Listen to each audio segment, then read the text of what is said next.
Thank you, Program Quality Director, and good afternoon, everybody. I hope everybody's having a good time today and learning lots of information, useful information to help us build our skills, knowledge, and experience.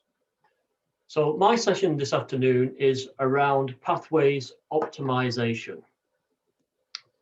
But before I start, I want to outline my thoughts for this session. This session is all about sharing ideas, experiences, and knowledge. So I'm going to break the session into 3 parts. I'm going to give a short presentation, my overview, if you like, of where we are and what I think is achievable. Then I'm going to put everybody into breakout rooms to allow people to share their ideas and experiences and knowledge on the topic in hand. And then following that, we'll have some feedback from yourselves and those breakout rooms. So if you just bear with me, I'll just share my slide. Screen share.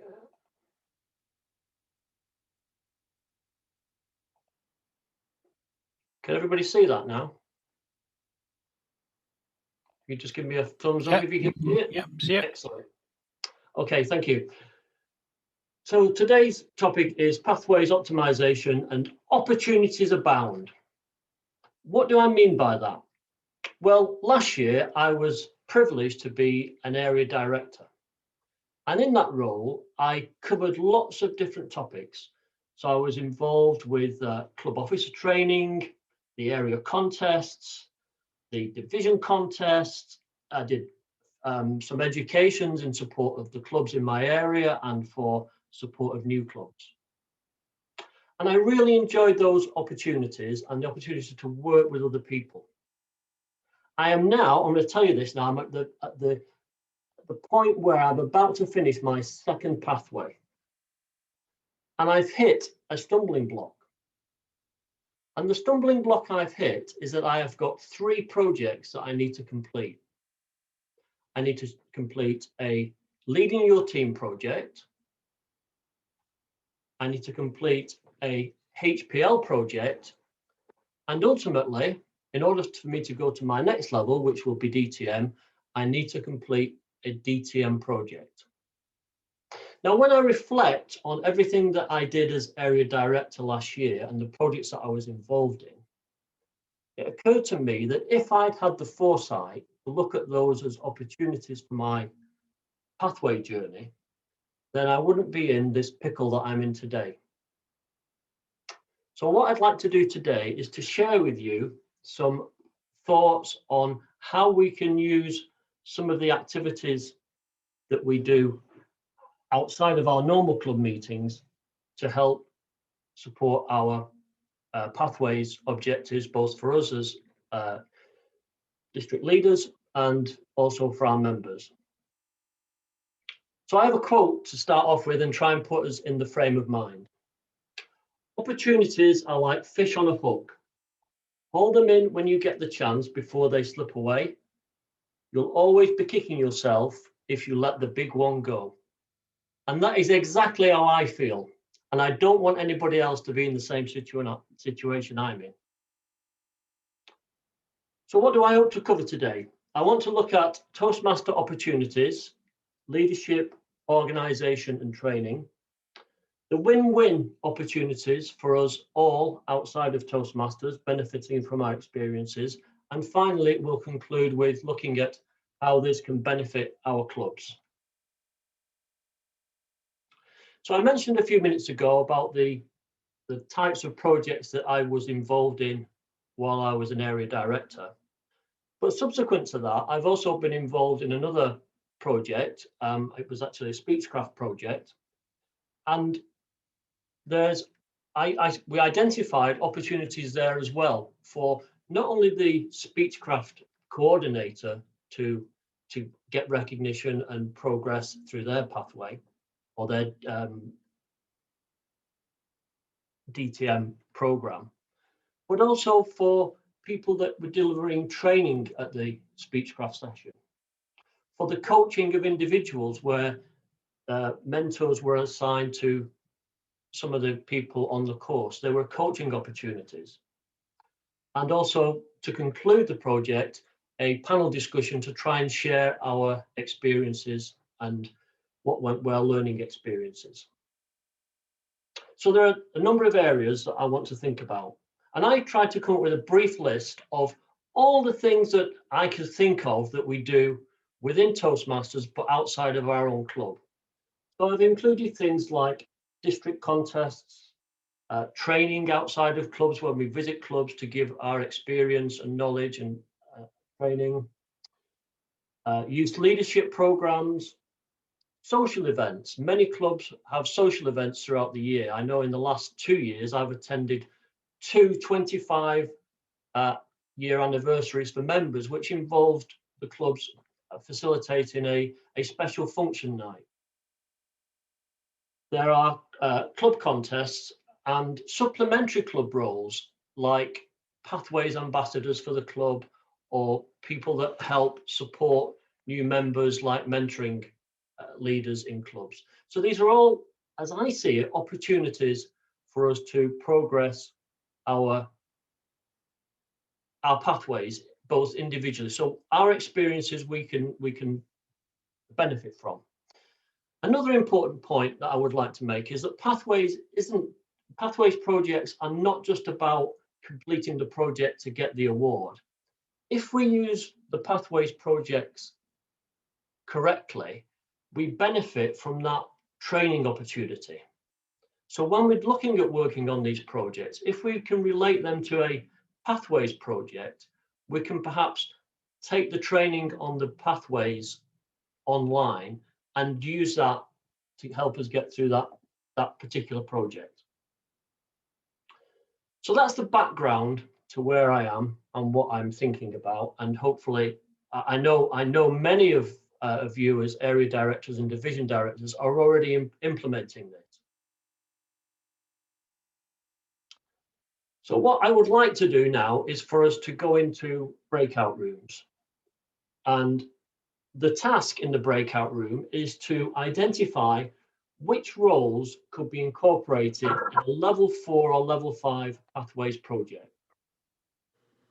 from that list of events or functions, and think about how we can extend the opportunities, as I mentioned earlier, about using the feedback opportunities, which will allow or maximize that learning opportunity also for the people that are following in our wake on whether it's contests or speechcraft or any other type of project. If we can use that experience and feed that back into our members and our clubs, it enhances their training, it reduces their stress level when they're asked to do those or support those types of projects, and also it means that those projects will over time become more and more efficient and everybody will bring to it. So the way we're going to break this out is that we'll do that. We'll have 10 to 12 minutes to do that, and I'll ask the Zoom master to give a warning when there's 2 minutes left.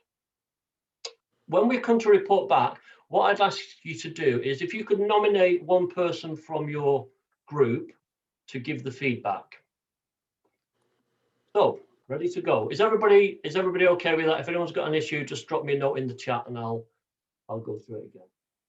So this is the allocation of opportunities and roles. So if I'm going to actually put that in the chat as well now, so you've got a few seconds to either photograph it or download it. Just wait 1 second. Everyone, attach a file.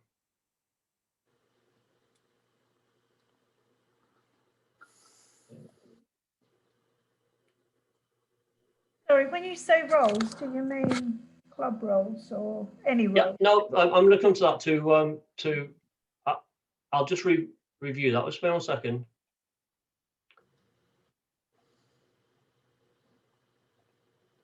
So the task is to identify.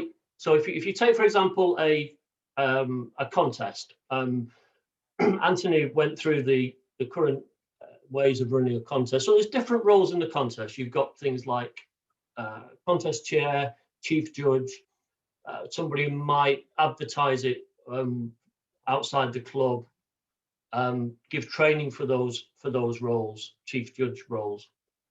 So those are opportunities for individual roles within that overall project that can be linked to perhaps some pathways projects. Does that make it a bit clearer?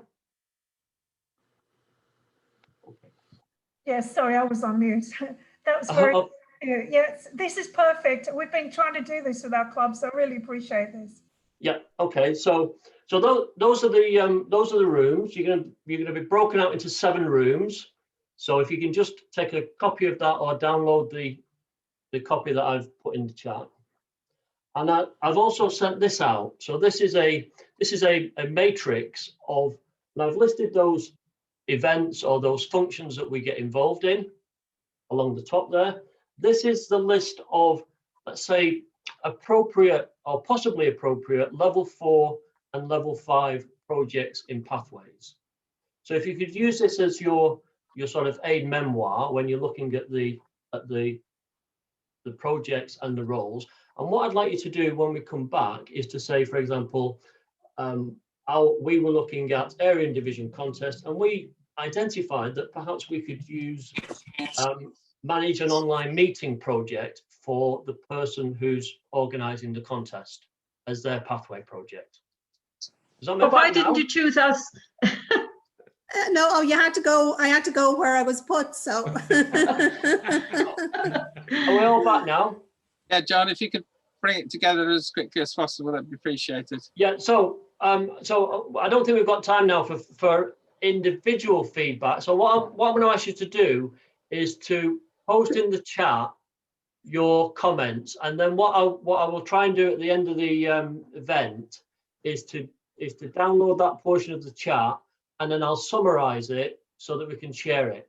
So has anybody got any immediate feedback? We've got about 2 minutes just to get some immediate feedback. Anybody wants to make any comment? So John, I think what you've got enough time to do is to put up that matrix and get somebody to talk through perhaps one of them to see how it works. Okay, let's do that then. Say the district contest as an example.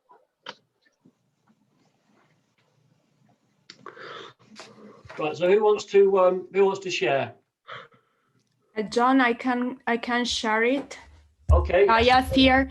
So we share the district contest or any contest as part of project management, okay? Because if you think about a contest, there's a lot. There is the organization, there is the leadership, there is the delegation, there is many things in there, like, and after the contest you measure your success and you see what is after. So why not include that in our pathways? So that was definitely one of the main things who was happening in our room.